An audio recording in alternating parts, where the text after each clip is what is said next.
Hello guys what's up. आज हम एक नया चैप्टर स्टार्ट करने वाले हैं ह्यूमन फिजियोलॉजी का, that is breathing and exchange of gases.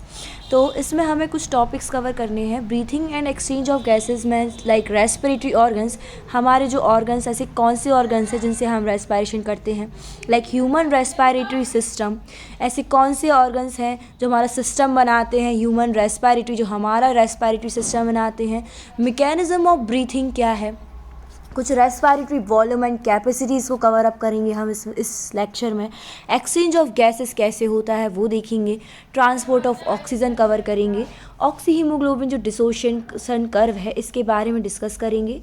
Transport of CO2 है उसके बारे में भी हम डिस्कस करेंगे। और ब्रीथिंग का रेगुलेशन हमारा ब्रेन किस तरीके से करता है, तो रेगुलेशन ऑफ रेस्पायरेशन में हम वो भी कवर अप करेंगे। और कुछ हमारे रेस्पायरेटरी सिस्टम से रिलेटेड कुछ डिसऑर्डर्स हैं, जो बीमारियां हैं, उनके बारे में हम इस टॉपिक्स में इस चैप्टर में डिस्कस करेंगे। ओके, तो पहला जो टॉपिक है हमारा रेस्पायरेशन। एक्चुअल में रेस्पायरेशन और ब्रीथिंग एक दो अलग अलग टर्म्स हैं, और किस बेसिस पे ये दो डिफ़र करते हैं, ये क्या है वो हम देखते हैं। तो रेस्पायरेशन क्या है, NCERT लिखती है रेस्पायरेशन एक ऑक्सीडेशन है न्यूट्रिएंट्स का हमारे लिविंग सेल्स में, जिससे क्या होता है, बायोलॉजिकल वर्क करने के लिए एनर्जी रिलीज होती है।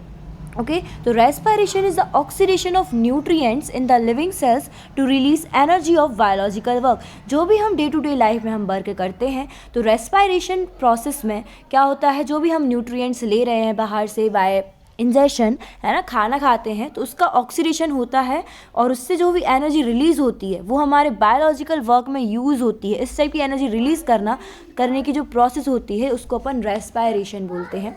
नेक्स्ट देखना है हमें, breathing is the exchange of O2 from the atmosphere with CO2 produce by the cells. ठीक है, तो रेस्पायरेशन तो हमने क्या बोला, जो ऑक्सीडेशन है न्यूट्रिएंट्स का वो क्या हुआ, रेस्पायरेशन हुआ।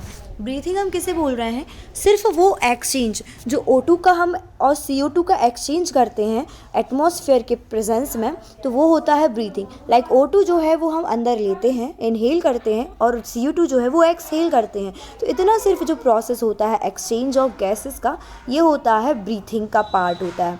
ओके, और नेक्स्ट देखते हैं अलग अलग एनिमल्स में, अलग अलग टाइप की कैटेगरी के एनिमल्स में अलग अलग टाइप के उनके रेस्पिरेटरी ऑर्गन्स होते हैं। कुछ लोअर इन्वर्टिब्रेट्स जो होते हैं like spongy, coelenterates and flatworm, ये जो है अपनी जनरल बॉडी सरफेस के थ्रू रेस्पायरेशन करते हैं। जैसे कि एक अर्थवर्म हुआ, लीच हुआ, एम्फीबियंस हुए, ये सब अपनी स्किन या फिर मॉइस्ट क्यूटिकल से रेस्पिरेशन शो करते हैं। मतलब जो भी इनकी स्किन है इसके थ्रू ही ये क्या कर लेते हैं, रेस्पायर कर लेते हैं। ठीक है, फिर आए कुछ ऑर्गेनिज्म लाइक इंसेक्ट्स हुए, मिलीपीड्स हुआ, स्पाइडर हुआ, सेंटीपीड्स हुए, ये ट्रैकियल ट्यूब्स के थ्रू रेस्पायरेशन करते हैं। फिर एक और ऑर्गन्स लाइक फिश हुए, टैडपोल्स हुआ, प्राउन हुआ, ये एक्वेटिक एनिमल्स हैं। एक्वेटिक एनिमल्स का जो रेस्पिरेशन होता है वो किससे होता है, बाय गिल्स के होता है ना। नेक्स्ट हम देखते हैं और कौन सा, जैसे लंग्स के थ्रू। तो लंग्स में मोस्टली इन्वर्टिब्रेट जो होते हैं उनमें लंग्स के थ्रू क्या होता है, रेस्पायरेशन होता है।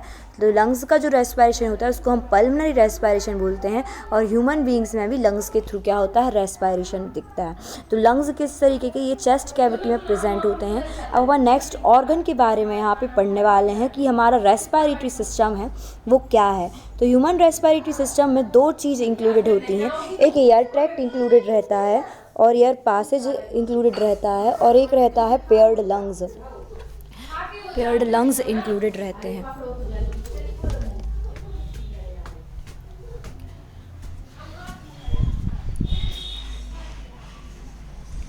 ह्यूमन रेस्पिरेटरी सिस्टम में एयर ट्रैक्ट पासेज इंक्लूडेड होता है और पेयर्ड लंग्स इंक्लूडेड होते हैं। तो जैसे कि आपको दिख रहा होगा एयर पासेज का यहाँ पे नेज़ल कैविटी होती है, एयर पासेज में नोस्ट्रल्स होते हैं, ओरल कैविटी होती है, लैरिंग्स होता है, ये सब हमारा एयर ट्रैक्ट में इंक्लूडेड होता है। देन ट्रैकिया, फेरिंग्स, ये सब हमारा एयर पासेज का दिया है। Then afterwards after trachea they send to the lungs. Okay, फिर अब कंडक्टिंग पार्ट किसे बोलते हैं, तो कंडक्टिंग पार्ट जिसे बोलते हैं, ये लंग्स में कुछ ऐसे अंगूर के गुच्छे के जैसे क्या होता है, एक स्ट्रक्चर प्रेजेंट होता है जिसे हम एल्वियोलाई बोलते हैं। एल्वियोलाई के थ्रू जो एटमॉस्फेरिक एयर का जो ट्रांसपोर्ट हो रहा रहता है उसे कंडक्टिंग पार्ट में इंक्लूड किया जाता है। इसमें क्या होता है, जो भी क्लियर एयर पार्टिकल्स हमारे अंदर लिए गए हैं वो यहाँ पे लेते हैं और उस एयर का यहाँ पे बॉडी टेम्परेचर को मॉडिफाई करने में, बॉडी टेम्परेचर को मेंटेन करने में उस एयर का यूज़ भी करते हैं। ओके, नेक्स्ट जो एयर पासेस, एयर ट्रैक्ट होता है वो क्या है हमारा लंग्स। लंग्स में आगे क्या है, यहाँ ये तो दिख रही हैं आपको कुछ जैसे, ये क्या है एल्वियोलाई हैं और एल्वियोलर सैक्स हैं। ओके, फिर ये राइट लंग है, ये लेफ्ट लंग यहाँ पे रिप्रेजेंट कर रखा है। तो एयर का जो एक तरीके का जो पासेज है वो हम देख लेते हैं, एयर कहाँ से कहाँ किस तरीके से मूव करती है। तो एक्सटर्नल नॉस्ट्रल से ये जाता है नेज़ल पासेज में, नेज़ल पासेज से नेज़ल चैम्बर या नेज़ल कैविटीज़ में, देन नेज़ोफेरिंग्स में, afterward it goes to the glottis, then larynx, then trachea, afterward go to primary bronchi, then secondary bronchi, then tertiary bronchi. After the tertiary bronchi it moves to the bronchioles, then terminal bronchioles, then respiratory bronchioles and alveolar duct. ठीक है, after this ये जाता है human respiratory system का next part जो है हम लैरिंग्स देखते हैं। लैरिंग्स को क्या बोलते हैं, इस तरीके का कुछ पार्ट दिखता है जिसको हम लैरिंग्स बोलते हैं। ओके, तो लैरिंग्स जो होता है वो हमारा साउंड बॉक्स होता है, हमारी बॉडी का साउंड बॉक्स जिसे बोलते हैं, है ना। और ये कहाँ प्रेजेंट होता है, जो हमारा ग्लॉटिस है, ग्लॉटिस वाला पार्ट। ग्लॉटिस किसे बोला जा रहा है, जो हमारा जो ट्रैकिया है, ट्रैकिया का जो आउटर पार्ट होता है, आउटर जो मुंह होता है, इसका माउथ होता है, उसको बोलते हैं ग्लॉटिस। और इसको जो कवर करने के लिए प्रेजेंट होती है एक लेयर जिसको बोलते हैं epiglottis, like this. See this is epiglottis and ये जो इसका माउथ होगा उसको क्या बोलेंगे, ग्लॉटिस। अब ट्रैकिया में क्या होते हैं, सारे ब्रोंकाई के इनिशियल्स प्रेजेंट होते हैं, कहाँ पे, ट्रैकिया में। आफ्टर ट्रैकिया ही ये सब क्या होता है, डिवाइडेड करते हैं। फिर आया लंग्स। लंग्स का सिचुएटेड, लंग्स का ओरिजिन कहाँ पर है, कहाँ पर ये लोकेट रहते हैं, तो उनके बारे में हम देखते हैं। तो लंग्स जो होते हैं वो हमारे थॉरेसिक कैविटी में प्रेजेंट होते हैं और किस पे रेस्ट करते हैं, इस तरीके के डायफ्राम पे वो रेस्ट करते हैं। थॉरेसिक, इस कैविटी को बोलते हैं थॉरेसिक कैविटी। और ये प्रेजेंट कहाँ होते हैं, हमारे डायफ्राम के ऊपर रेस्ट कर रहे रहते हैं, लाइक उस पर प्रेजेंट रहते हैं एज अ वेस बना के। ओके, फिर हर एक लंग्स जो होता है वो डबल लेयर्ड प्लूरल मेम्ब्रेन से जो है वो कवर रहता है। आपको आउटर मोस्ट जो स्काई ब्लू कलर की लेयर दिख रही होगी वो डबल लेयर्ड प्लूरा है, ठीक है। तो इसमें दो प्लूरा के दो पार्ट्स होते हैं, एक आउटर प्लूरा होता है, एक होता है इनर प्लूरा। ओके, एक आउटर प्लूरा होता है, एक क्या होता है, इनर प्लूरा। तो आउटर प्लूरा को बोलते हैं हम पैराइटल प्लूरल मेम्ब्रेन और इनर प्लूरा को बोलते हैं हम visceral pleural membrane. Okay, lungs का नेक्स्ट पार्ट हम देख रहे हैं। तो लंग्स के नेक्स्ट पार्ट में हमें यहाँ पे क्या क्या दिख रहा है, ये जो ऊपर बना हुआ है नोज से रिलेटेड जो स्ट्रक्चर, इसको साइनस बोला है। उसके जस्ट नीचे जो माउथ कैविटी की जस्ट सामने वाले हिस्से को हम फेरिंग्स बोलते हैं, उसकी जस्ट नीचे larynx. Larynx mean that means our sound box. After this we go to trachea. Trachea से निकलते हुए हर एक ब्रोंक्यूल्स का इनिशियल आपको यहाँ पे दिख रहा होगा। ओके, एक नेटवर्क लाइक स्ट्रक्चर दिख रहा है जहाँ पे primary bronchi, secondary bronchi, tertiary bronchi included रहती हैं, ठीक है। ये एक एल्वियोलाई का स्ट्रक्चर बना हुआ है, उसको हम बाद में देखते हैं। फिर है लंग्स। लंग्स को कहते क्या है, लंग्स को किस एड अप के बाद लंग्स बोल देते हैं, तो जब एल्वियोलाई, ब्रोंकाई और ब्रोंक्यूल्स इन सब का एड अप हो जाए तो एक उस ऑर्गन को लंग्स बोला जाता है। ओके, फिर एल्वियोलाई और उसकी डक्ट्स जो होते हैं, एल्वियोलाई और उसकी डक्ट से मिलके क्या बनता है, एक रेस्पिरेटरी और एक्सचेंज पार्ट बनता है, इसको अपन रेस्पिरेटरी सिस्टम बोलते हैं। एल्वियोलाई जो होती हैं वो हमारे लंग्स का स्ट्रक्चरल और फंक्शनल यूनिट होती हैं। क्या होती हैं, alveoli are the structural and functional unit of the lungs, क्योंकि जितना भी हमारा गैसेस एक्सचेंज का जो मेन पार्ट होता है वो एल्वियोलाई के थ्रू ही कंडक्ट होता है। जो हमारा गैसेस एक्सचेंज हो रहा है वो कहाँ हो रहा है, एल्वियोलाई के थ्रू हो रहा है। इसलिए जो एल्वियोलाई है हमारे लंग्स की main structural and functional unit होती हैं। इंटरनल स्ट्रक्चर ऑफ लंग्स हम देखने वाले हैं। ये हमारे दो पेयर ऑफ लंग्स बने हुए हैं जो आपको एक ऑरेंज जैसे दिख रहे होंगे, ऑरेंज के दो पीसेस जैसे दिख रहे होंगे, है ना। नेक्स्ट हम देखते हैं pulmonary ventilation, that is breathing. Pulmonary ventilation किसे बोलते हैं, ब्रीथिंग। तो ब्रीथिंग के यहाँ पे स्टेप्स ऑफ रेस्पिरेशन देखने वाले हैं। तो सबसे पहले हम क्या करते हैं, पल्मनरी वेंटिलेशन। पल्मनरी वेंटिलेशन मतलब ब्रीथिंग करते हैं। ब्रीथिंग करने के लिए फिर ब्रीथिंग के बाद क्या होगा, एक्सचेंज होगा गैस का between lungs, alveoli and blood. के बीच में एक्सचेंज होगा। उसके बाद क्या होगा, हमारा गैस का ट्रांसपोर्ट होगा O2 एंड CO2 का।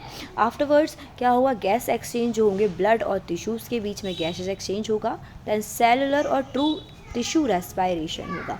तो अब मैकेनिज़्म देखते हैं हम किसका, ब्रीथिंग का। ठीक है, तो ब्रीथिंग का मैकेनिज़म्स किस तरीके से होता है, वर्क करता है, वो देखते हैं। तो ब्रीथिंग में दो चीज़ें होती हैं, एक इंस्पायरेशन और एक होता है एक्सपायरेशन। तो इंस्पायरेशन क्या होता है, जब हम एयर को अंदर लेते हैं, एयर का इनहेलेशन करना होता है इंस्पायरेशन, है ना, एटमॉस्फेयर से एक्टिव एनर्जी के थ्रू। एक्टिवली मतलब जब इंस्पायरेशन करते हैं तो हमारी एनर्जी लगती है, ATP का यूज़ होता है। तो क्या होता है उस टाइम, इंस्पायरेशन जब हम सांस लेते हैं, और एक्सपायरेशन मतलब सांस छोड़ना। सांस छोड़ते हैं जब एनर्जी का कोई भी यूज़ नहीं होता है, इसलिए क्या बोला है, passive expelling of air from the lungs is expiration. Okay, अब इंस्पायरेशन में किस तरीके से मूव करती है बॉडी, किस तरीके से उसका स्ट्रक्चर आता है, तो वो हम देखते हैं। जैसे ही हमने एयर इनहेल्ड की तो क्या होता है, जो भी हमारा डायफ्राम होता है वो कॉन्ट्रैक्ट हो जाता है। ओके, डायफ्राम कॉन्ट्रैक्ट हुआ, ठीक है। और क्या हुआ, वर्टिब्रल कॉलम जो रहे वो एंटीरियो पोस्टीरियर एक्सिस से इंक्रीज़ हो गए। वर्टिब्रल कॉलम जो हमारा ये रिब केज रहा और पीछे का वर्टिब्रल कॉलम रहता है वो उठ जाता है ना, ऊपर को हो जाता है। थॉरेसिक वॉल्यूम जो होता है वो इंक्रीज़ हो जाता है। लंग्स जो है वो एक्सपांड मतलब थोड़े से फैल जाते हैं, और पल्मोनरी वॉल्यूम भी इंक्रीज़ हो जाता है। इंट्रा पल्मोनरी वॉल्यूम भी डिक्रीज़ होता है, और एयर जो होता है वो आउटसाइड मूव करती है। Air moves from outside into the lungs. Air जो है आउटसाइड से लंग्स में मूव करती है। और एक्सटर्नल इंटरकोस्टल मसल्स जो वो मसल्स हैं जो इस लंग्स के बीच में, लंग्स में रिब केज के जो बीच में प्रेजेंट होते हैं उसको क्या बोलते हैं, इंटरकोस्टल मसल्स। इन लंग्स को इस टाइप की कुछ मसल्स यहाँ पे ज्वाइनिंग प्रेजेंट होती है जिनको इंटरकोस्टल मसल्स बोलते हैं। वो क्या करते हैं, कॉन्ट्रैक्ट हो जाते हैं। रिब्स स्टर्नम जो होती हैं वो ऊपर को उठ जाती हैं। आप खुद से सांस लेके प्रैक्टिकल कर सकते हैं कि आपका जो रिब्स है और स्टर्नम, रिब्स एरिया मतलब ये वाला जो एरिया होता है ये थोड़ा आपको उठा हुआ दिखेगा। उठा मतलब लिफ्ट अप, ऊपर को दिखेगा, और आउटवर्ड बाहर आते हुए दिखेगा। तो क्या होता है, रिब्स और स्टर्नम जो होती हैं वो लिफ्ट अप हो जाती हैं। वॉल्यूम जो है वो डॉर्सल वेंट्रल एक्सिस का इंक्रीज़ हो जाता है। ओके, फिर क्या होता है, end of the day expiration में हम देखते हैं। एंड एक्सपायरेशन में क्या होता है, हम एयर को बाहर निकाल रहे हैं, है ना। एयर को जब बाहर निकाल रहे हैं तो जो भी चीज़ें ऊपर उठी थी वो नॉर्मल पोजीशन पे आ जाएंगी। तो thorax region it's original position, thoracic volume decrease हो जाएगा, पल्मोनरी वॉल्यूम डिक्रीज़ हो जाएगा, और एयर जो है आखिरकार बाहर आ जाएगी। और इंटरकोस्टल मसल्स और डायफ्राम जो है वो रिलैक्स पोजीशन में आएंगे। डायफ्राम जब रिलैक्स देख रहे हैं आप, तो आपको दिख रहा होगा वो डोम शेप्ड दिख रहा है ना। तो डायफ्राम जब रिलैक्स फेज़ में होता है तो वो डोम शेप दिखता है। और जब हम फोर्सफुल एक्सपायरेशन करते हैं, जब हम योगा, जैसे सपोज रामदेव बाबा जी योगा करा रहे हैं, तो उस टाइम पे जो हम एक्सपायरेशन करेंगे, है ना, तो वो फोर्सफुल एक्सपायरेशन होता है ना। वो एब्डोमिनल मसल्स की क्या करवाते हैं, सिकुड़वा देते हैं ना, एकदम से एक्सपायरेशन बोलते हैं, फोर्सफुल एक्सपायरेशन करिए, है ना। तो उस तरीके से होता है। ड्यूरिंग फोर्सफुल एक्सपायरेशन जो एब्डोमिनल मसल्स और इंटरकोस्टल मसल्स होते हैं वो कॉन्ट्रैक्ट होते हैं। ओके, अब एक्सेलेशन क्या होता है, जब बाहर निकालना एक्सेलेशन, तो उस टाइम की यहाँ पे लंग्स की पोजीशन दे रखी है। ओके, अब कुछ volumes, respiratory volumes and capacity हैं जिनको हम नेक्स्ट टॉपिक में कवर करेंगे। Thank you for the day. Okay, bye bye.